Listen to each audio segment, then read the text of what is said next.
The years immediately following the armistice of November 1918 produced a particular kind of American commercial restlessness. Soldiers returning from European battlefields arrived home to a country that had industrialized rapidly during the conflict and was now beginning to redirect that industrial capacity toward civilian consumption. The automobile, which had entered American life as a novelty in the first decade of the 20th century, was becoming an ordinary household possession by 1919, particularly in the western states, where road infrastructure had expanded more aggressively than in the East. Roadside commerce was an emergent phenomenon in this period. Informal stands offering refreshments to travelers along the expanding network of paved roads represented one of the earliest forms of automobile-oriented retail in the United States. The temperance movement, which culminated formally in the 18th Amendment's enforcement through the Volstead Act beginning in January 1920, was simultaneously redirecting public appetite toward non-alcoholic beverages that could carry social acceptability and a sense of public occasion.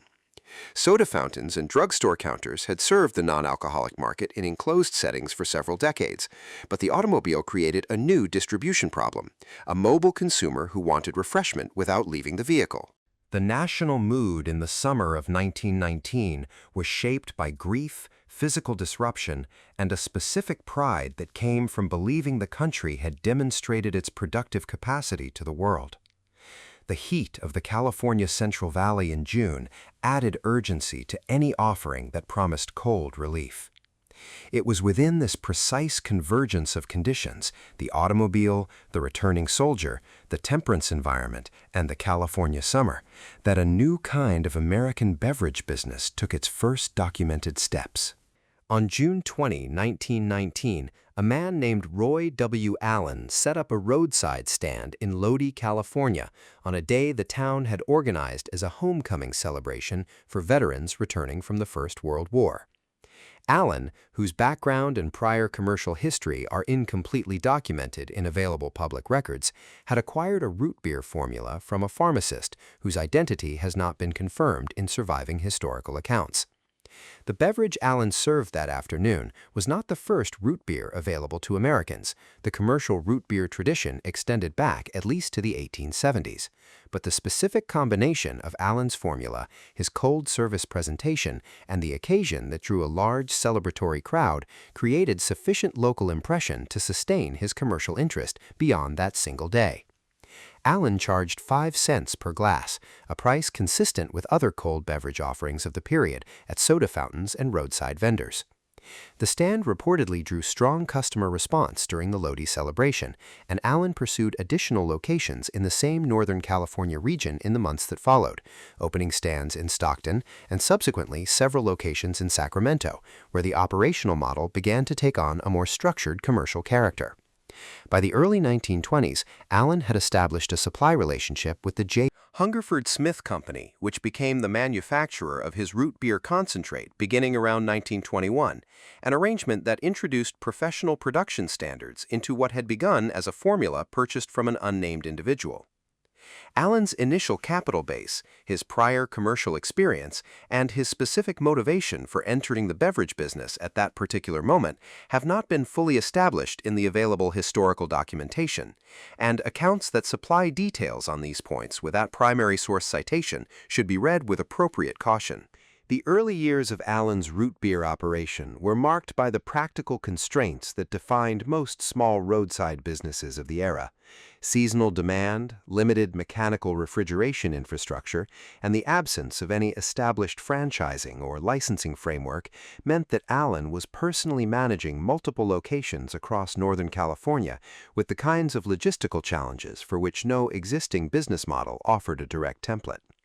Consistent product quality depended on the concentrate supply from J. Hungerford Smith, which introduced a layer of supply chain dependency into what was otherwise a direct-to-consumer operation with relatively low overhead. The beverage market in this period was dominated by established soda fountain brands and carbonated soft drink manufacturers that had built regional or national distribution systems over decades. Allen's operation competed not through scale, but through the novelty of the service environment, the cold temperature of the product, and the specific outdoor character of the experience. The Prohibition era, which commenced formally in January 1920, paradoxically created commercial opportunity for non-alcoholic beverages that carried social character and a sense of convivial occasion. Root beer, presented in a lively outdoor setting to a crowd of returning veterans and their families, fit the cultural moment in ways that the more sedate indoor drugstore counter did not. Whether this broader environment meaningfully shaped Allen's expansion decisions, or whether those decisions were driven primarily by individual entrepreneurial calculation, is not fully resolvable from available records. What is documented is that by 1922, Allen had identified a business partner willing to co-invest in the enterprise, and that the resulting commercial arrangement would give the brand the name it has carried for more than a century. The beverage that Allen served was root beer, a distinctly North American drink with pre-colonial origins in the use of sassafras root, sarsaparilla, and other botanicals by indigenous peoples of the Americas, who had incorporated these plants into both culinary and medicinal preparations long before European settlement. The commercial root beer tradition, in its modern form, is most commonly traced to Charles Hires, a Philadelphia pharmacist who developed a marketable root beer formula and introduced it to a national audience at the Philadelphia Centennial Exposition in 1876, reportedly rebranding the product from what might have been called root tea to root beer in a deliberate appeal to the working-class audience that had gathered for the event. By the time Allen entered the market in 1919, root beer was an established but fragmented product category, available at soda fountains and from drugstore counters, sold in bottles by several regional manufacturers, but without a dominant national brand identity that commanded meaningful consumer loyalty. Allen's differentiation was procedural as much as formulaic. His stands became associated from the outset with the practice of serving root beer in chilled glass mugs, heavy, frosted vessels that had been stored at low temperatures before filling, which enhanced both the perceived quality and the actual temperature retention of the beverage in ways that paper cups or thin glassware could not replicate. The frosted mug would become the most durable visual and sensory marker of the A&W identity, outlasting multiple changes in corporate ownership, surviving the transition from draft to canned product, and persisting into the present as a recognized element of how the brand presents its core product experience at restaurant locations. The specific formula Allen used has never been disclosed by any corporate owner. Available accounts describe the flavor profile as incorporating sarsaparilla, birch bark, licorice root, anise, and vanilla, but the precise proportions and any additional components remain proprietary, and descriptions of the formula that appear in secondary sources without citation to primary documentation should be treated as approximations rather than confirmed fact. In 1922, Allen entered a formal business partnership with one of his employees, a man named Frank Wright, formalizing a commercial arrangement that would give the brand the name it carries today.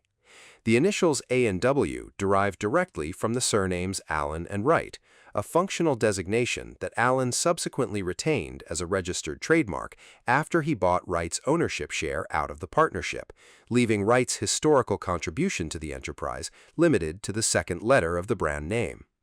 Allen's decision to trademark the A&W designation and begin selling franchises to independent operators constituted one of the most structurally consequential commercial decisions in the early history of American food retail.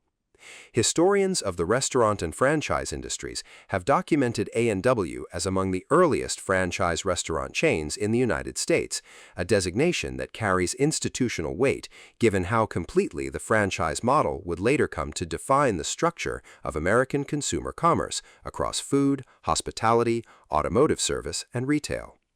The franchise framework that Allen deployed was not a sophisticated legal or operational construct by contemporary standards. It involved licensing the right to use the A&W brand name, the concentrate formula, and the service format in exchange for agreed fees paid to the central organization. But as a structural form, it allowed geographic expansion at a pace and capital efficiency that would have been impossible through direct corporate ownership. And it distributed both the opportunity and the risk of the business across a network of independent operators rather than concentrating them in a single corporate entity. By 1923, Allen had opened what would subsequently be recognized as one of the first formal drive-in restaurant locations in the country, at the corner of 16th and K Streets in Sacramento, where the service format was refined and the brand's operational identity began to crystallize into a form that would be replicated across hundreds of subsequent locations. The 1923 Sacramento location introduced a service format that would define not only the A&W brand, but an entire category of American roadside commerce, extending well beyond the root beer market. Rather than requiring customers to leave their vehicles and approach a fixed counter, Allen's operation brought the product directly to the car, deploying staff members described in contemporary accounts as tray boys and tray girls who carried frosted glass mugs on metal trays to customers parked along the curb. This curbside delivery model was not unique to A&W in an absolute sense. Other establishments in various American cities had experimented with approaches that served customers in or near their vehicles, but A&W's consistent application of this format across its franchise network gave it an operational identity that could be recognized and replicated with sufficient standardization to constitute a genuine business system. The pairing of the automobile, the frosted mug, and the outdoor summer environment created a service experience with very few commercial precedents, and the sensory specificity of that experience, cold glass and warm air, the sound of carbonation, the smell of cut grass and motor oil, would prove unusually durable in consumer memory over subsequent decades. Carhops, the term that came to describe the staff who delivered food and drink to parked vehicles, became central to the A&W operational model. And at various A&W locations during the 1940s and 1950s, carhops on roller skates were deployed to accelerate service delivery, a logistical adaptation that became part of the visual vocabulary most closely associated with the drive-in era in American popular culture. The technical infrastructure required to sustain this format consistently included reliable refrigeration for the mugs, a dependable concentrate supply, carbonation equipment at each location, and a sufficient labor pool willing to perform outdoor service work in warm weather, constraints that shaped the geographic distribution of A&W franchises toward warmer climates and seasonal markets.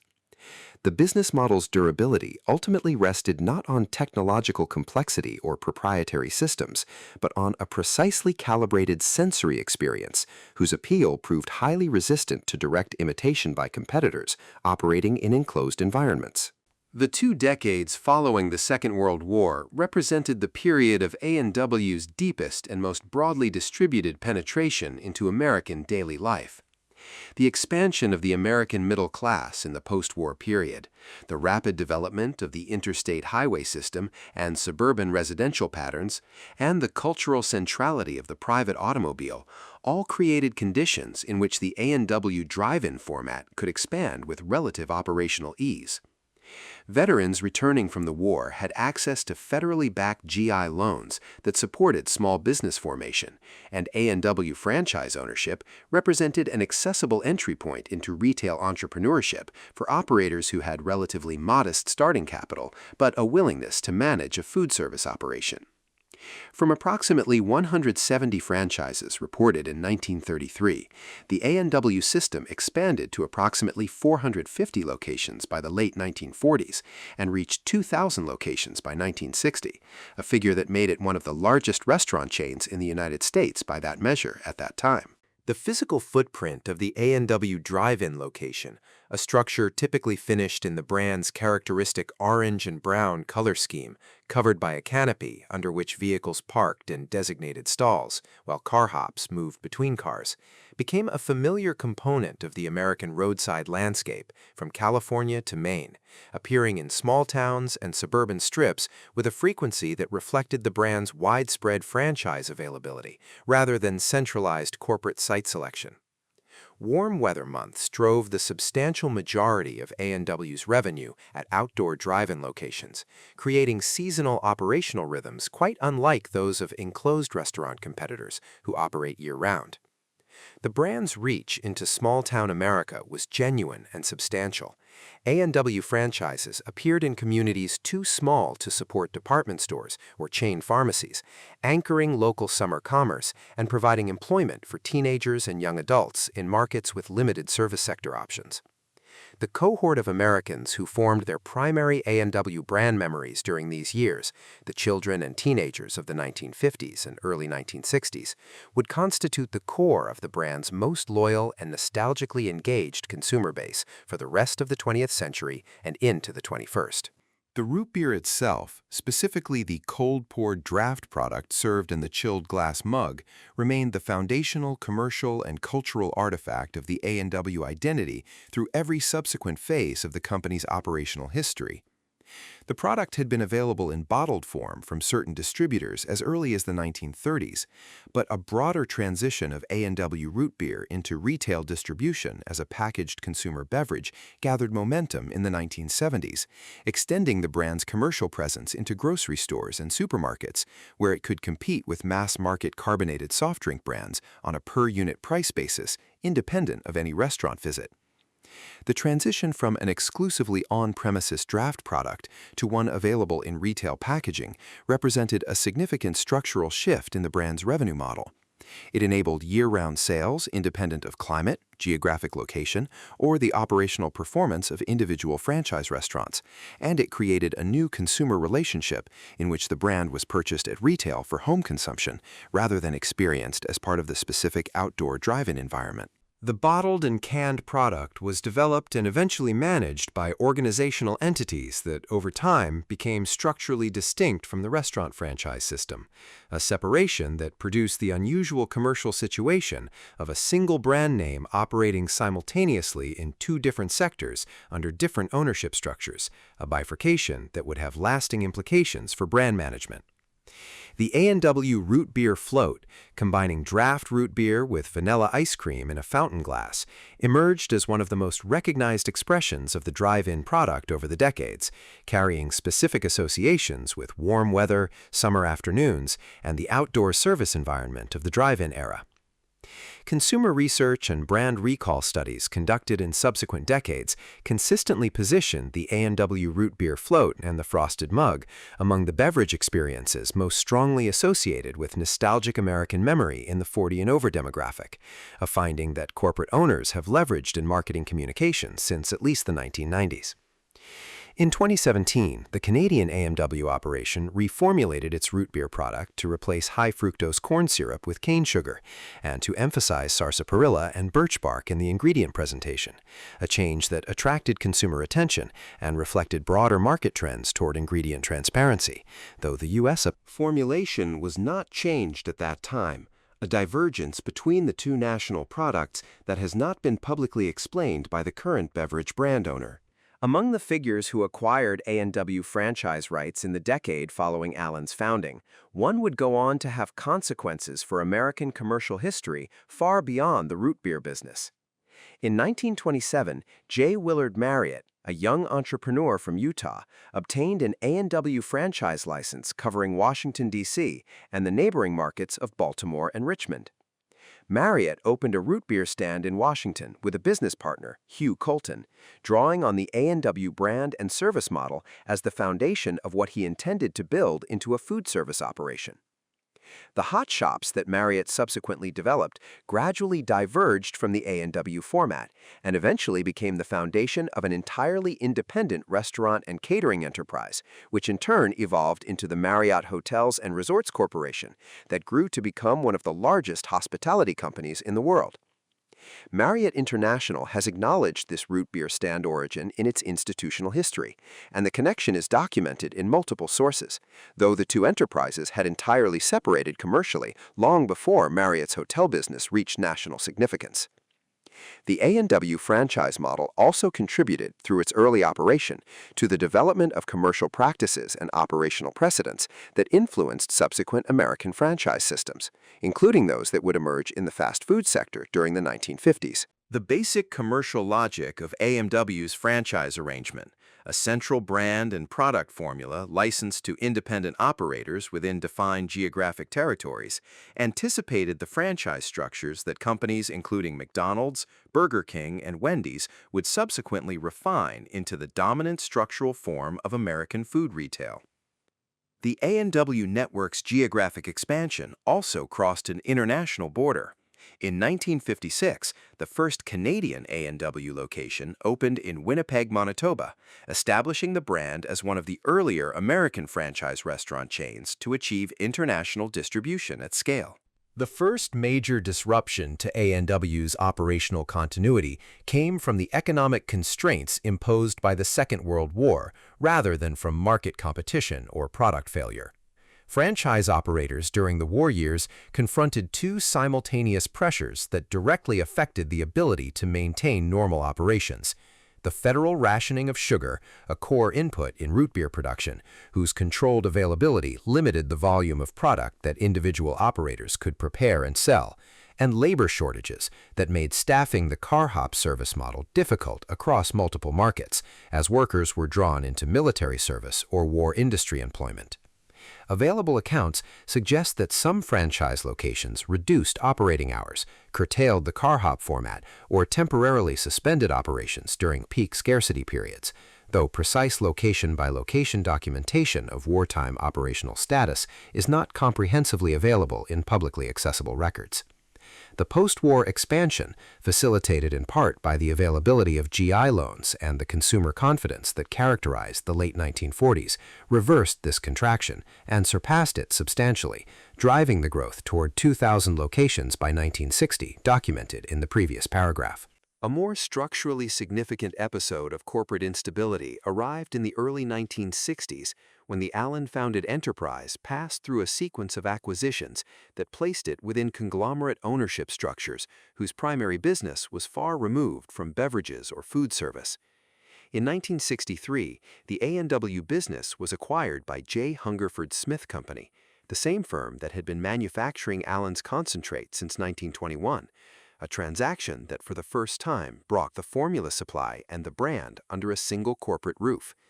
That arrangement was short-lived. In 1966, Hungerford Smith was itself acquired by the United Fruit Company, a large agricultural conglomerate whose corporate history is extensively documented and whose operations in Central America had made it a significant and frequently studied presence in the literature of 20th-century American international commerce. The United Fruit Company's 1966 acquisition of J. Hungerford Smith, and with it the A&W brand, introduced the root beer enterprise to the operational realities of large-scale conglomerate ownership. In 1970, United Fruit merged with AMK Corporation to form United Brands Company, which subsequently managed A&W as a subsidiary within a broadly diversified portfolio of businesses that included banana cultivation and export, meat packing, and other agricultural and consumer goods operations. In 1971, United Brands established A&W Distributing Co. as a wholly owned subsidiary charged with managing the retail distribution of the root beer product separately from the restaurant franchise operations, an organizational step that began formally codifying a distinction between the two business lines that had previously operated in closer administrative alignment. The management of the A&W brand during the United Brands period was complicated by broader difficulties within the parent organization. In 1975, United Brands became the subject of significant public and regulatory attention when its chairman, Eli M. Black, died under circumstances that led to a Securities and Exchange Commission investigation into alleged payments made by the company to a government official in Honduras in connection with banana export taxation. This episode, which is documented in SEC records and the journalism of the period, did not involve the A&W operations directly, but it subjected the parent company to reputational and regulatory pressure that affected its management stability and corporate governance for the remainder of the decade. By 1978, United Brands leadership had made the organizational decision to formally divide the A&W business into two distinct subsidiaries, A&W Restaurants, Inc., which would manage the franchise restaurant network, and A&W Beverages, Inc., which would manage the concentrate, bottling relationships, and retail distribution of the root beer product. The 1978 bifurcation reflected the commercial reality that the two businesses had already diverged substantially in their customer relationships, competitive environments, and revenue structures, and formalizing the separation allowed each subsidiary to pursue a distinct operational strategy. The 1978 corporate bifurcation set in motion a sequence of separate ownership transitions for each of the two A&W lines that would, over the following decade, place the restaurant chain and the root beer beverage brand under entirely different corporate structures with no common ownership, transforming what had begun as a unified enterprise into two independent companies sharing a brand name. In 1982, A. Alfred Taubman, a real estate and retail investment figure, acquired A&W Restaurants, Inc. from United Brands, purchasing the franchise network and the restaurant brand while explicitly not acquiring the beverage operation, a transaction that effectively ended the unified corporate history of the A&W enterprise. This separation created a situation in which two independent legal entities which share the A&W name, the visual identity system, and a deep association in consumer consciousness, while conducting entirely separate businesses governed by different strategies and accountable to different owners. The geographic footprint of the A&W restaurant chain at the time of Taubman's acquisition included hundreds of domestic locations and a growing international presence, though the system had begun to face competitive pressure from the expanding national fast food chains, McDonald's, Wendy's, Burger King, that offered broader menu variety and the benefit of national advertising campaigns of a scale that an independent A&W restaurant operation could not match. The restaurant chain would subsequently change hands multiple additional times. It passed through Pratt Hotel Corporation, then to Tricon Global Restaurants, the corporate parent of KFC and Pizza Hut, before eventually coming under the ownership of A Great American Brand LLC, which manages the restaurant franchise network in its current form. As of the most recent publicly available reporting, the A&W restaurant chain operates more than 900 locations across approximately 16 countries, with the domestic network concentrated predominantly in the Midwest, South, and rural markets, where the drive-in or dine-in format has historically maintained stronger operational viability than in high-density urban settings. On the beverage side of the bifurcated enterprise, the A&W Root Beer brand underwent its own sequence of ownership changes following the 1982 restaurant sale.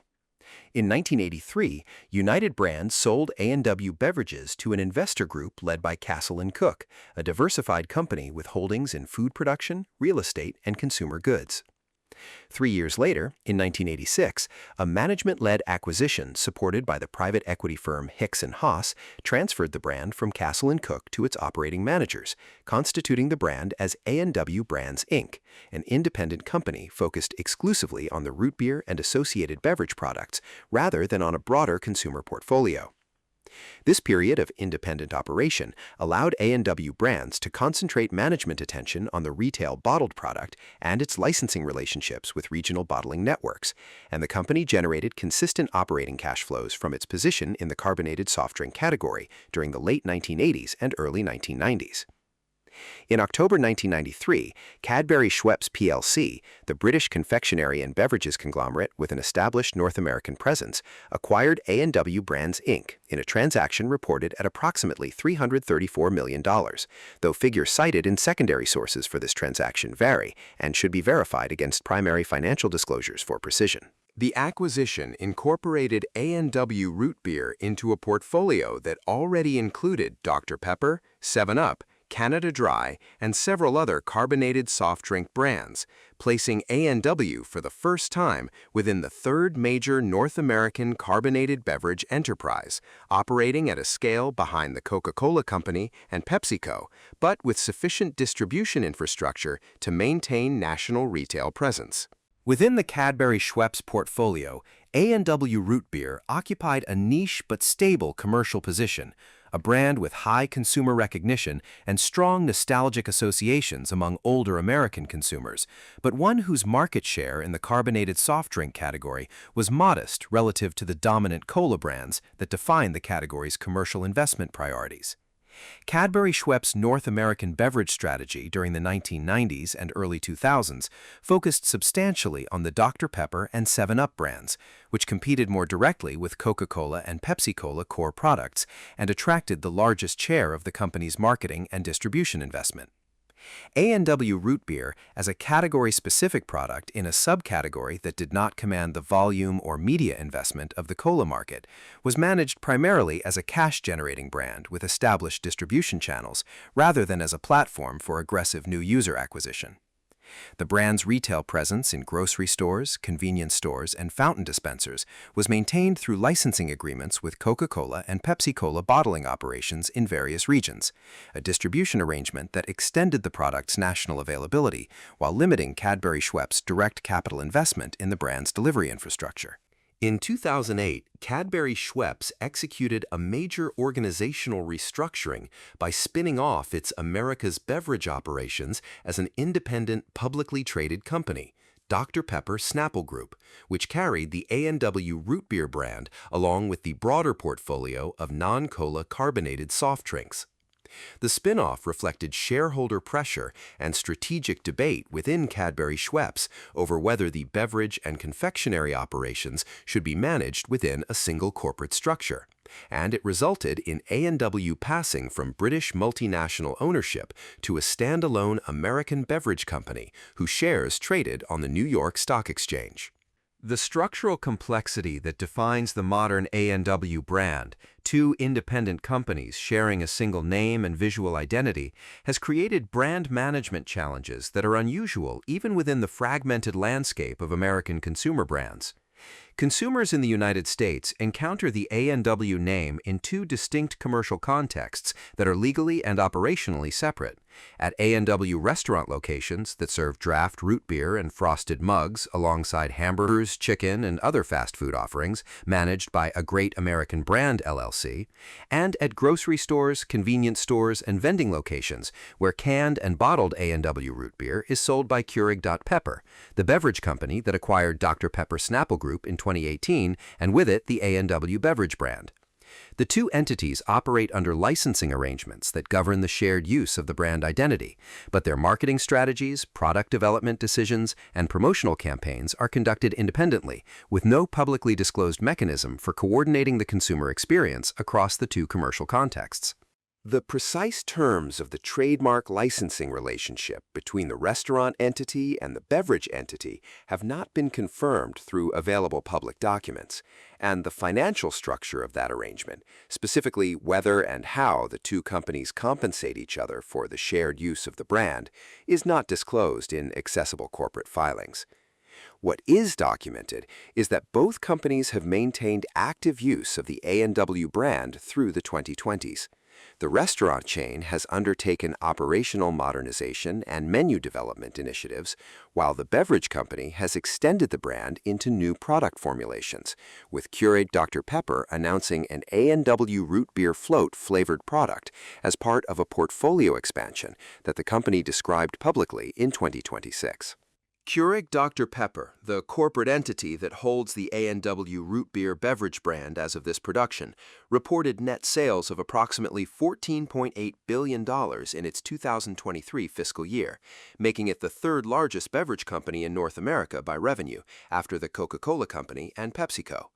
The company's portfolio encompasses more than 125 owned, licensed, and partner brands spanning hot beverages, ready-to-drink cold beverages, and single-serve coffee systems, with A&W Root Beer serving as one of several legacy American soft drink brands managed within the broader portfolio, alongside Dr Pepper, 7-Up, Canada Dry, Snapple, and others. Keurig Dr Pepper's distribution infrastructure reaches more than 300,000 retail outlets across the United States through a combination of direct store delivery, third-party distribution, and regional bottling license arrangements.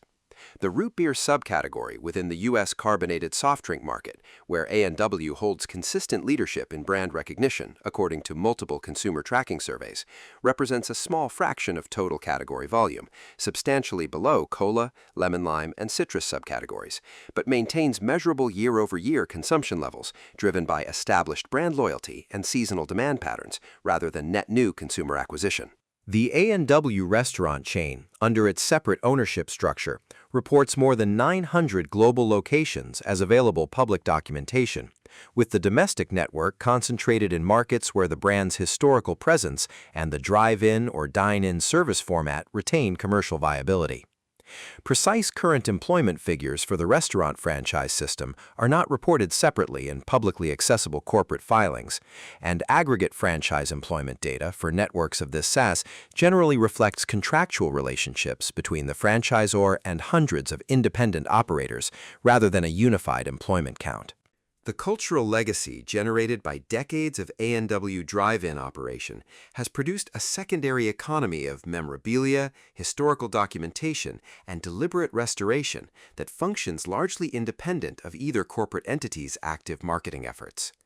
The heavy frosted glass mugs that were standard service equipment at A&W drive-in locations from the 1930s through the 1970s are among the most consistently traded items in the category of American food service collectibles, appearing with regularity at estate sales, antique markets, and online resale platforms, with condition-graded examples sometimes reaching prices that reflect the specific affective associations they carry rather than any intrinsic material value.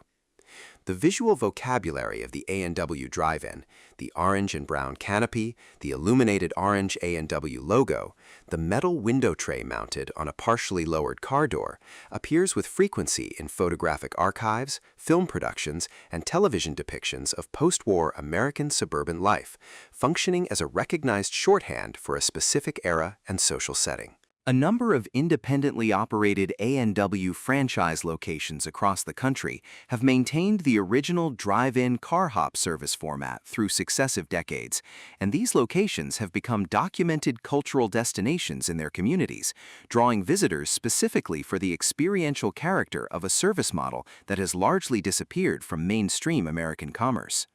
The root beer float, which A&W restaurant locations continue to serve and promote as a signature product, has maintained a presence in American culinary culture as a dessert beverage combination associated primarily with warm weather and outdoor dining contexts, a product category narrow enough to have avoided most of the competitive pressure that reshaped the broader soft drink market during the low-calorie, functional beverage and energy drink eras. Academic and popular histories of American commercial culture have periodically cited A&W as a foundational case study in the parallel development of the franchise restaurant model and the automobile-oriented commercial landscape, two institutional forms that together reshaped the geography and sociology of American consumption in the second half of the 20th century. The A&W brand faces structural questions in the current commercial environment that neither of its two associated corporate entities has resolved in a manner fully documented in available public disclosures. The craft and artisanal root beer segment, while modest in absolute volume terms, has grown consistently as part of a broader consumer shift toward premium, small batch, and ingredient-transparent beverages. A competitive dynamic in which the A&W brand's historical recognition is an asset, but its mass-market production profile and continued use of high-fructose corn syrup in the U.S. formulation represent potential liabilities with the premium consumer segment that has driven category innovation. The 2017 reformulation by A&W Canada, which replaced high-fructose corn syrup with cane sugar and emphasized botanical ingredients in its public communications, demonstrated that product reformulation within the brand's existing infrastructure is commercially and operationally feasible, and the Canadian reformulation generated positive consumer response. The U.S. beverage formulation has not been equivalently updated as of available reporting through 2026, and Keurig Dr Pepper has not publicly explained the strategic rationale for the divergence between U.S. and Canadian product formulations in their shared brand.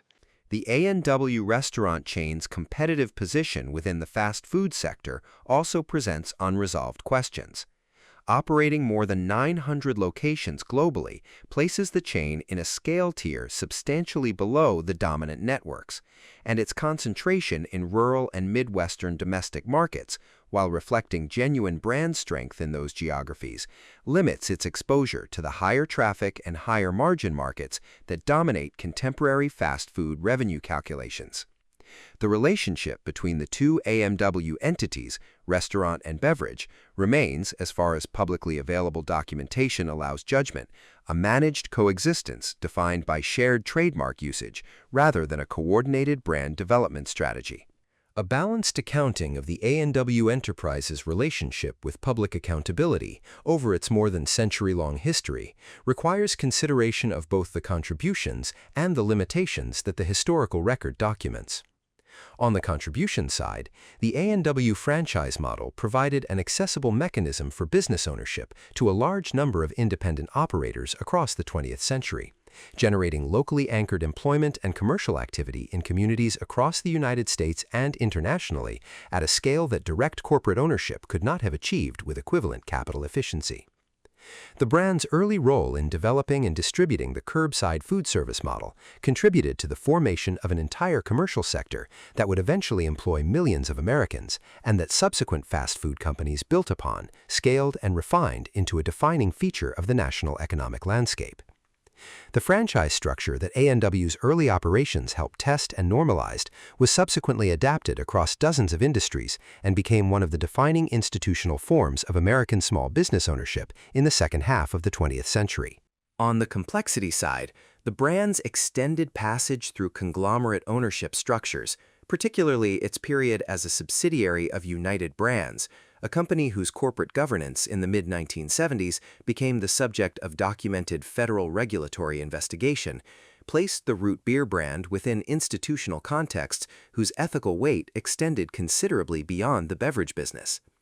The operational record of the A&W restaurant franchise system across its history includes, as is typical of large franchise networks, documented instances of individual franchise operators encountering legal, labor, and regulatory disputes, though no system-wide enforcement action has been identified in publicly available records. The bifurcation of the brand into two separately owned entities has also created a structural consumer transparency issue. Purchasers who believe they are engaging with a unified enterprise are, in commercial and legal reality, interacting with two distinct companies whose relationship with each other is governed by private agreements not disclosed in accessible documents. More than a century after Roy W. Allen set a chilled glass of root beer on a tray beside a parked car in Lodi, California, the A&W name remains in active commercial deployment across two distinct industries in multiple countries, a persistence that reflects the durability of the brand's original sensory associations at least as much as the operational or financial strength of any corporate structure that has held it. The beverage brand is distributed nationally and internationally by one of the largest beverage companies in North America, sold in retail formats, aluminum cans, plastic bottles, fountain dispensers, that bear only incidental resemblance to the frosted glass mug service that defined the product's original identity and generated its earliest consumer loyalty.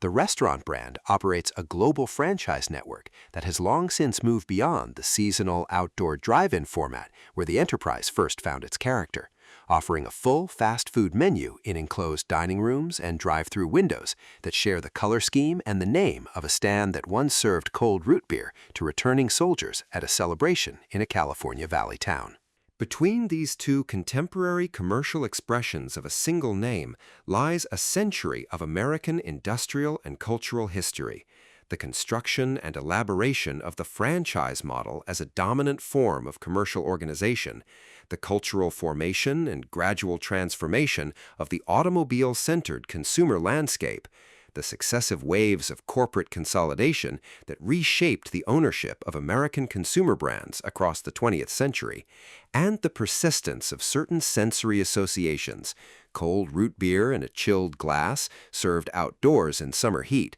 that have proven more durable than any of the business structures built to deploy them commercially. The specific formula that Allen acquired from an unnamed California pharmacist in 1919 has been modified, licensed, transferred, reformulated in some markets, and carried forward across multiple corporate owners whose strategic priorities had only incidental connection to the beverage itself. Whether any meaningful continuity with the original preparation survives in the current commercial product cannot be established from available documentation. What is documented consistently and across a century of commercial activity is that the A&W brand carries a weight of association with a specific American experience, a particular afternoon, a particular cold drink, a particular kind of summer, that has continued to inform how its current owners position the product and how its longest tenured consumers recall it. That weight of association is neither a financial guarantee nor an operational advantage on its own. It is a historical inheritance whose commercial value has always depended on decisions made by people who encountered it long after it was created.